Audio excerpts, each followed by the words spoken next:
The spaceport on Caris Prime was never quiet, but it always felt silent to me. Maybe it was the way the air hummed with foreign energy, or how every species moved with a confidence I'd never learned to fake. Humans were still a novelty here, useful, tolerated, but never respected. I kept my head down, jacket zipped tight, and walked the cargo lanes like I always did. Get in. Get paid. Get out. That was the plan. Then she stepped in front of me. No warning. No sound. One moment the path was clear, the next it wasn't. I nearly collided with her, boots skidding on polished alloy as I jerked to a stop. She was tall, taller than most humans, and wrapped in dark ceremonial fabric that caught the station lights like liquid shadow. Her skin held a faint, silvery hue, and her eyes were wrong. Not in a monstrous way, in a way that felt ancient. Heavy. As if she'd already seen how my life ended. She didn't speak. She just stood there. Around us, traffic slowed. Dockworkers paused. Even the automated loaders hesitated, sensors recalibrating around her presence. A ripple of tension spread through the concourse. Excuse me, I said carefully. No response. I shifted to step around her. She moved too. Perfectly. Calmly. Blocking my path again. That's when I noticed the insignia at her throat, a symbol burned into my memory from whispered warnings and half-deleted archives. The mark of the veiled dominion. Rulers. Judges. Executioners. My heart slammed against my ribs. Look, I said, lowering my voice. If I violated a local statute, I'm sure we can. She raised one hand. Not threatening. Not commanding.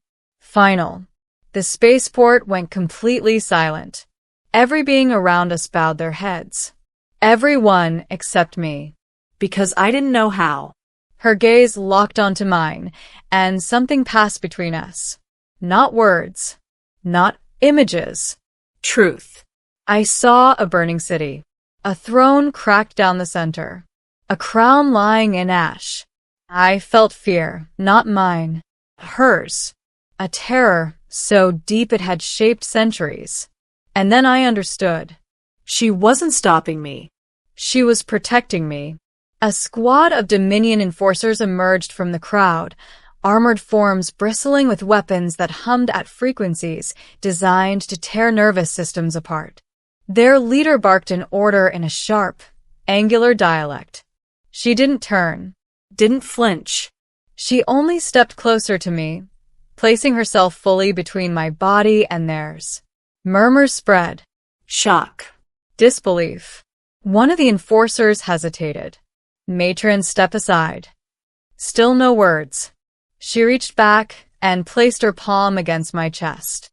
The station lights dimmed. A wave of energy surged outward, not destructive, but absolute. The enforcers dropped to one knee as if gravity itself had increased tenfold. Her voice finally came, calm and resonant, echoing through every surface.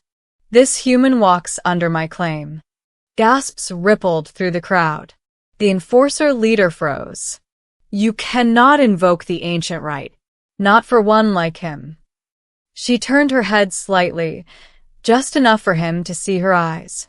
I already have. That was how I learned her name. Valeth. Last matron of the silent bloodline. Keeper of a dominion older than recorded time. And according to Galactic law, the only being who could still activate the right of choosing. Which she had just used on me. I didn't understand what was happening until I was escorted, politely, fearfully, through corridors no human had ever walked. Past walls etched with history. Past doors sealed since before Earth discovered fire. She walked beside me in silence. Finally, inside a vast chamber lit by floating glyphs, she faced me. You are wondering why, she said.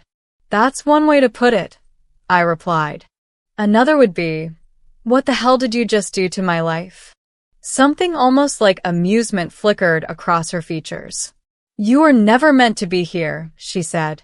"Yet every future I have seen ends with you standing where I stand." I laughed. It came out brittle. "You've got the wrong guy. I haul scrap and dodgy cargo for a living." "Yes," she said softly. "And when given no power, no protection, no destiny, you still choose to act." She showed me recordings. Moments I barely remembered. Sharing rations with starving refugees. Turning back during a raid to pull an alien child from the wreckage. Refusing payment from a miner who'd lost everything. "Why?" she asked. I shrugged. "Because someone had to." That was when she bowed. A ruler of 1,000 systems lowered herself before a human nobody. "My people believe power is inherited," Valeth said. "I believe it is chosen. I stepped in front of you because the Dominion needs a future not built on fear." The middle of my life became a blur of councils, threats, and challenges. Nobles demanded my execution. Generals tested my resolve. Ancient machines measured my will. I failed often, but I didn't break. I spoke when silence was easier. I refused violence when vengeance was expected. And slowly, impossibly, things changed. Worlds once ruled by terror began to listen. When the final challenge came, a rival matron invoking the old laws to claim the throne by bloodshed, I stood unarmed between her armies and the capital, just like Valeth had done for me. "I don't want your throne," I told them. "I want your people to stop being afraid." The ancient systems recognized the truth in my words. The challenge ended without a single shot fired. Ending. Years later, the spaceport on Caris Prime feels quieter. Not because it is, but because I no longer feel small within it. I stand beside Valeth on a balcony overlooking the stars, no crown on my head, no weapons at my side. Just a human who once walked with his head down. "You changed everything," I say. She shakes her head. No. I only stepped aside. Below us, humans and aliens move together without fear, without chains, without silence. And I finally understand.